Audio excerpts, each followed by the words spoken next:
This week, a Shelby County judge paused the enactment of a county law to align Memphis-Shelby County School Board elections at the same time as the commission's elections, which was in accordance with state law. So this means that anyone seeking to run for districts 2, 3, 4, 5, and 7 will have to wait until the next hearing on January 26th. This is the latest chapter in a saga that began with the firing of the former MSCS superintendent, Dr. Marie Fagans, a year ago.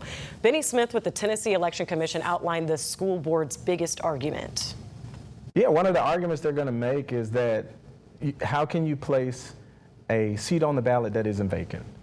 And so if the term is a 4-year term, then the local election commission certified it to a 4-year term. Okay. And so what happens 2 years into that 4-year term? And that is a good question. How do you place that on the ballot?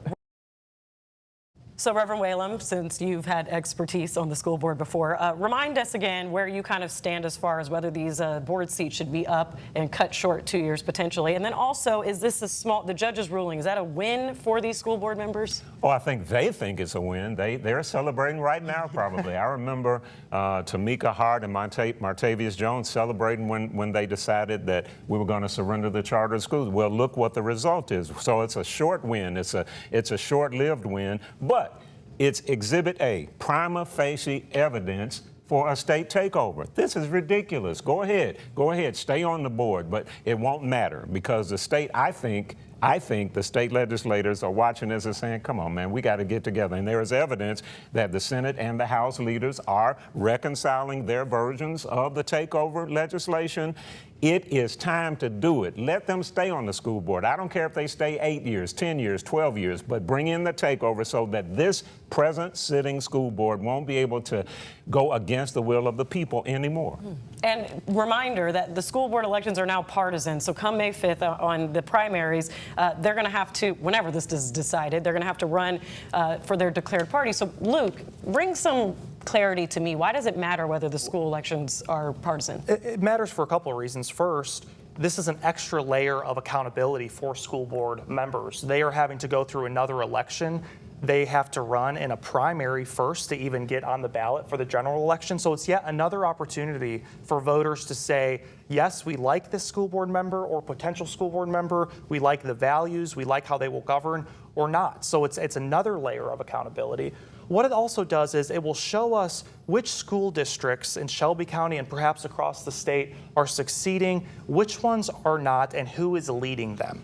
I think it will be very telling when you have our suburban school districts that are some of the best in the state, some of the best in the country that are Republican-led, and then you have MSCS, which if you look at the party breakdown of MSCS, it's probably going to be Democrat-led. And I think it gives voters another chance to look at the values of would I like the Republican Party education or do I want the Democrat Party education? So it's two things. It's accountability and it's who is succeeding in educating our kids. So Otis, when you hear about the potential overreaching state takeover still and then the partisan election races, what do you make of those 2 points?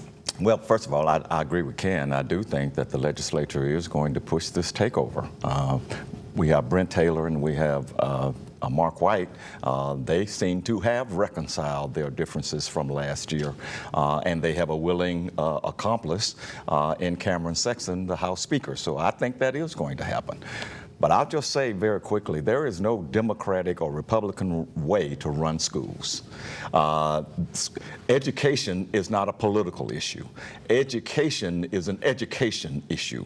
And I am vehemently opposed to partisan elections for the reason that you just stated. People are going to be like, well, are you going to organize and are you going to govern schools the Republican way or are you going to govern it the Democratic way?